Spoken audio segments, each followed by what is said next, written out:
사도행전 2장입니다. 2장 1절에 보면 오순절이 나오죠. 50일째의 절기라는 뜻의 헬라어에서 유래되었고요.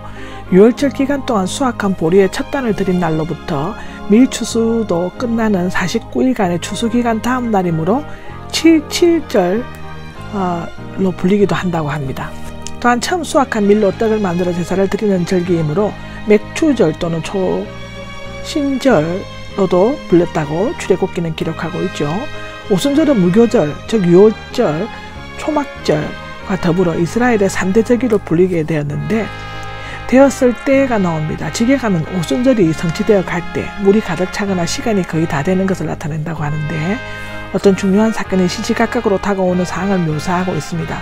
원래 오순절은 수확을 축하하는 날이었지만 후에는 시내산에서 율법을 받은 것을 기념하는 날이었고요. 신약시대에는 성령 강림의 날로 지켜졌습니다. 그들이 모두 한 곳에 모여 있었는데 그들은 120명의 성도들일 것이며, 모인 곳은 확실하지 않지만 다락과 마가의 어머니 마리아의 집일 가능성이 많다고 합니다. 그러나 12사도들을 비롯하여 부활을 목회가 많은 사람들이 이 한 곳에 모였을 뿐만 아니라 각 나라에서 모인 사람들이 무리들의 방언을 들었으므로 이곳이 보다 넓은 장소인 성전이라는 것으로 주장하는 견해도 있습니다. 그들은 아버지의 약속한 것을 기다리면서 한 마음으로 꾸준히 기도에 전념하였다고 기록되어져 있습니다. 2절에 보면 갑자기 하늘에서 세찬 바람이 부는 것과 같은 소리가 있었다라고 하는데요. 성령은 세 가지 징표, 곧 바람과 불과 방언으로 나타난다고 합니다. 유대인들은 이것을 하나님의 임재하심을 나타내는 표시로 여겼고, 바람은 하나님의 임재나 성령을 의미하는데 성령이라는 말 자체가 바람 또는 생기라는 뜻을 가지고 있습니다. 이때 바람은 마치 큰 해오리 바람이 몰아치는 것과 같이 급하고 강한 소리 또는 거치게 생기는 강풍과 같은 방향음을 냈다고 하는데, 즉 말하면 메아리 같은 것입니다. 이것은 성령께서 지금까지 제자들이 체험했던 것보다 더욱 친밀하면서도 인격적이고 강력하게 임했음을 나타내 보여줍니다. 온 집안을 가득 채웠다는 것은 바람소리가 사도들과 성도들의 마음뿐만 아니라 집안까지도 충만하고 풍성하게 가득 채워졌음을 나타내고 있습니다. 3절입니다. 3절에는 마치 불꽃이 혀를처럼 갈라지면서인데, 불은 많은 혀들이 갈라지는 것처럼 타오릅니다. 불은 하나님의 임재와 그의 전능하신 능력, 더러운 것을 깨끗하게 하시는 사역, 그리고 심판을 상징적으로 나타내기도 한다고 하는데요. 여기에 나타난 혀는 바벨탑 사건 이후 언어가 나뉘고 혼잡해진 인류가 다시 하나의 언어로 통일되는 역사를 일어났음을 묘사하고 있는데, 각 사람 위에 내려앉았다가 나옵니다. 앞에서는 성령이 거센 바람처럼 부는 소리를 귀로 들을 수 있었고, 이제는 불꽃이 혀들처럼 갈라지는 것을 눈으로 볼 수 있는 것입니다. 이것은 성령의 귀로 듣고 눈으로 볼 수 있을 만큼 분명하고 확실하게 임하는 것을 나타내고 있는데, 각 사람 위에 내려앉았습니다. 구약에서는 특별한 사람들에게 일시적으로 주어졌지만 이제는 12사도들뿐만 아니라 만인 제사장들이 된 모든 성도들에게 임하였습니다. 이것은 신약시대의 성도들의 성령의 은사에 따라 하나님의 일을 하게 될 것임을 보여주고 있는 것입니다. 4절은 모든 성령으로 가득 채워졌음이가 나오는데, 성령 세례와 성령 충만은 다르죠. 성령 세례는 죄를 회개하고 예수님을 구주로 받아들일 때 순간적으로 일어나는 단회적 사건입니다. 즉 한편 죄를 회개한다는 표식으로 받은 물세례는 구원과는 직접 아무런 연관이 없다고 하고요. 말하자면 물세례를 받는다고 구원을 받는 것은 아니라고 합니다. 그러므로 성령세례는 계속 받을 필요가 없는 것입니다. 성령은 오순절에 오시는 것이 아니며 영원 전부터 계신 성삼위이신 하나님의 한 위이신 성령은 각 세대와 시대의 하나님의 진리와 그 뜻을 사람에게 보이셨습니다. 물론 오순절 이전에는 제자들은 성령 세례를 받았습니다. 왜냐하면 성령의 역사가 없으면 예수님을 그리스도로 믿거나 시인할 수 없었기 때문이죠.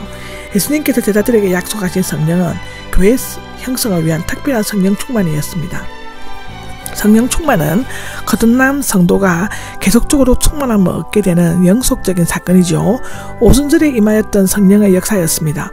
바울은 성령 충만에 대해 단 한 번 언급하고 있는데, 그것은 이미 내주하신 성령의 지배와 인도하심을 받은 어떤 상태를 말하는 것이며, 공간적으로 비어있다가 채워지거나 밖으로 나갔다가 다시 들어오는 현상 같은 것이 아니라고 합니다. 성령은 인격적, 초월적이신 분이시므로 인간이 생각하는 지식이나 방식대로 역사하지 않으십니다. 성령께서 그들에게 주시는 능력에 따라 이제 성령은 귀로 듣고 눈으로 볼 수 있을 정도로 확실하게 임하였으며 제자들의 무리는 신비적인 체험에 의해서가 아니라 성령께서 주시는 능력을 따라 주 예수를 전가하는 사명에 불타는 자가 되었습니다. 다른 언어들이 나오죠.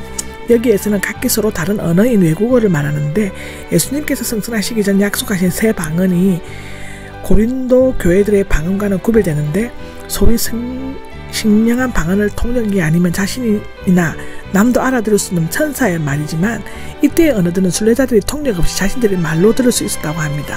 그런데 이러한 언어 현상은 오직 오순절에만 일어났으며 그때 이에 어느 것에도 똑같은 일이 일어난 기록은 없습니다.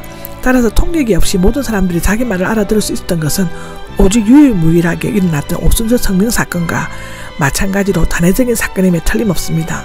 물론 성경에서 필요하시다면 오순절 성령 사건이나 통역 없는 언어 사건과 같은 이적을 지금도 행하실 수 있죠. 그러나 오순절 성령 사건은 계시적 사건으로서 그 내용과 진행 과정, 결과가 그대로 성경에 기록된 것과 똑같은 권위와 의미를 가진 사건입니다.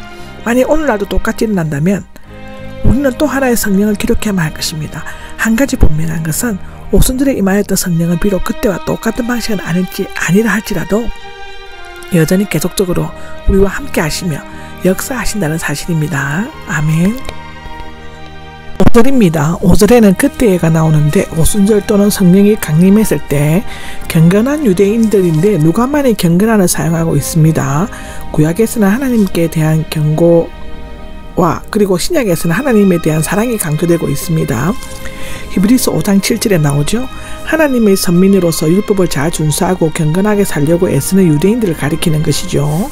그들은 하늘 아래에 있는 모든 나라들이 나오는데 저 유대인들이 흩어져 사는 여러 나라들을 가리키죠. 남쪽 유다가 바벨론에 멸망당한 후 그때가 BC 586년입니다. 유대인들은 지중해 연안과 중동 지방에 흩어져 사는 디아스포라가 되었죠. 여기에 대한 기록은 야고보서 1장 1절, 베드로전서 1장 1절에 나옵니다. 여기 살고 있었다가 라는데 어떤 장소에 머물러 거주하는 것을 의미합니다.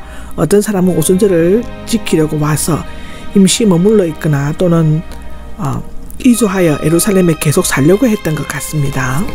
6절에는 소리가 나오는데 2절의 메아리가 아니라 사람의 음성으로 되어 있습니다. 원래 이 단어는 바람과 같은 소리나 어떤 악기 소리를 의미했지만 후에는 사람의 음성을 나타내었다고 하는데요. 아마도 다른 언어들을 말하는 사람들의 음성이 사람들의 주의를 끌 만큼 컸음을 의미하는 것 같습니다. 여기 매우 당황하였다가 나오는데 혼동, 당황케 하다 어떻게 되는 것에 대해 몹시 놀라는 것을 나타낸다고 합니다.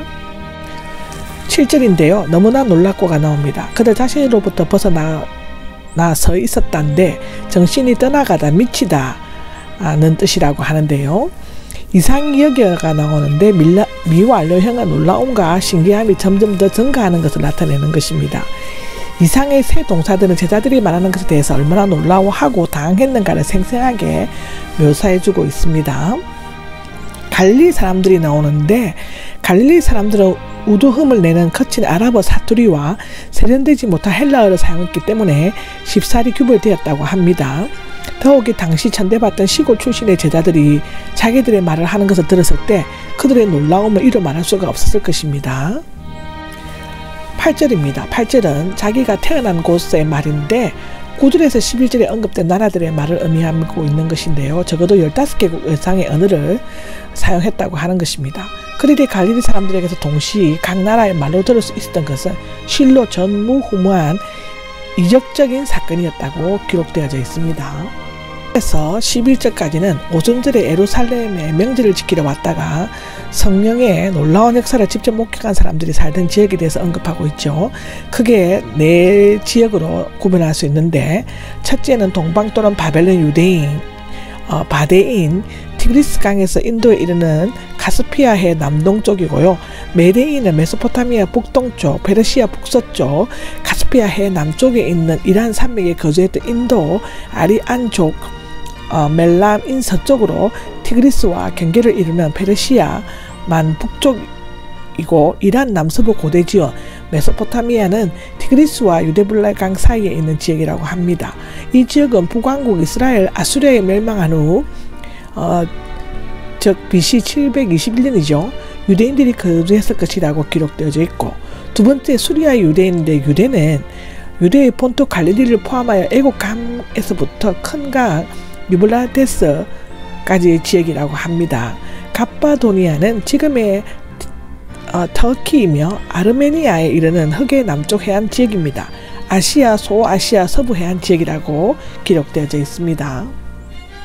10절에 부르기아가 나옵니다. 소아시아 내륙 지역으로서 루디아의 동쪽, 비시디아의 북쪽이라고 합니다. 밤빌리아가 나오는데 소아시아의 남쪽 해안 지방입니다. 애굽의 유대인, 애굽은 주전 6세기 이후 유대인들이 애굽에 정착하여 100만 명의 유대인이 살았고 알렉산드리아 인구 대부분을 차지했다고 합니다. 구레네에서 가까운 리비아는 애굽의 서쪽 지역에 있으며 구레네는 그 지역의 수도입니다. 로마는 당시 최대 강국 로마 제국의 수도로서 폼페이에 의해 포로로 잡혔다가 후에 자유를 얻은 자들이 로마에 수천 명이 거주했다고 합니다. 유대계로 개종한 사람들이 나오죠. 이방인들이었지만 모세의 율법을 지켰고 모두 유대인으로 취급되었습니다. 11절입니다. 11절에는 그레데인이 나옵니다. 발칸 반도 남쪽에 있고 헬라에 가까운 섬이며 유대인들이 많이 있었다고 합니다. 디도서 1장에 보면 나옵니다. 아라비아인들, 유다 동쪽에 있는 아라비아는 홍해와 파사만 중간에 거대한 반도이고 수도는 베트라였다고 합니다. 이상의 15개 지방 이외에 유대인들은 많은 지역에 흩어져 살았다고 하고요. 6월절에는 팔레스타인 안에 사는 유대인들이 예루살렘에 많이 모였고 오순절에는 흩어진 유대인들이 많이 찾아왔다고 합니다. 그 이유는 지중해 해상 여행이 3, 4월보다는 5, 6월, 즉 오순절이 훨씬 더 안전했기 때문이라고 합니다. 그에 대한 기록은 사도행전 20장에도 나오고 고린도전서 16장에도 나옵니다. 우리의 말들로 듣고 있다는데 8절에서 말했던 것을 되풀이하여 말하는 것은 이런 현상이 도저히 상상할 수 없는 엄청난 일이었기 때문입니다. 하나님의 큰 일은 하나님께서 그리스도를 통해 이루는 구원의 전 사역을 가리키는 것이죠. 제자들이 세계 각지에서 모여 온 사람들에게 성령의 임재하에 공통으로 이해할 수 있는 언어로 말하였다는 것은 바벨탑 이래의 언어에 대한 저주가 파괴되고 원래의 상태로 회복했음을 의미합니다. 복음은 전 세계 사람들이 하나로 통일하는 유일한 말씀입니다. 13절입니다. 13절은 새술이 나옵니다. 그러나 어떤 사람들은 그들이 새술에 많이 취했다 하고 조롱하였다라고 나오죠. 신약 성경에는 이곳에만 나옵니다. 감미로움에서 비롯되고 충분히 발효되지 않는 포도주나 단맛이 있는 세상의 포도주로 만든 술을 의미한다고 하는데요. 한나나 에레미야 예수님도 이러한 조롱과 멸시를 받았습니다. 조롱하였다가 나오는데 성령의 감동을 받아 정직하고 경건한 질문을 하는 자들이 있는가 하면 진리를 의심하고 하나님의 현현을 모독하고 비웃으면서 하나님의 사람들을 세속적이고 세상적인 사람으로 간주해버린 자들도 있었습니다. 얼음 조각과 촉촉한 진흙은 햇빛이 비추면 하나는 녹지만 하나는 단단해진다고 기록합니다.